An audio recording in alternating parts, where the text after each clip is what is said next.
On a misty spring morning in Dalat, the Nguyen family awoke to the soft patter of rain on their roof. But it was not the sound of rain alone that stirred them. It was a faint tapping at the kitchen window. Drawn by curiosity, Mrs. Nguyen pulled back the curtain and froze. There, perched on the sill, was a tiny bird no larger than her palm. Its feathers were thin, barely shielding its frail body from the chill.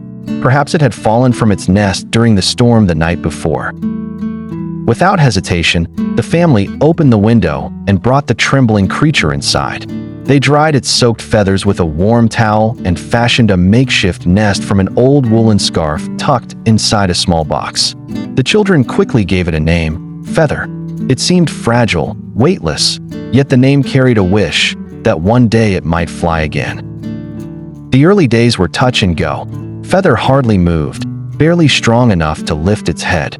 The family crushed seeds, soaked bread in water, and fed it gently through a dropper. Their patience was tested, but hope kept them steady. Then, slowly, signs of life emerged. Feather began to chirp faintly, responding to their voices.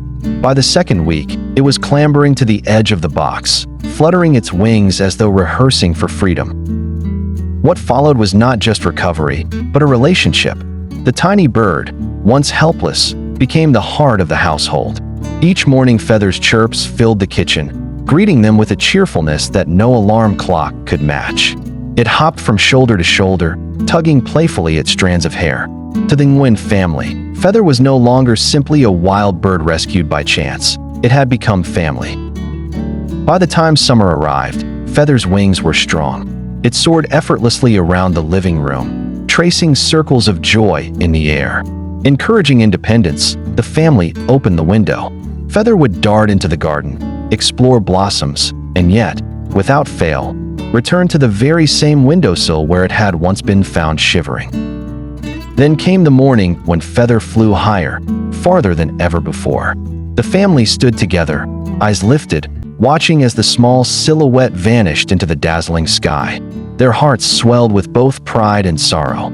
Feather had truly learned to fly, and perhaps to leave.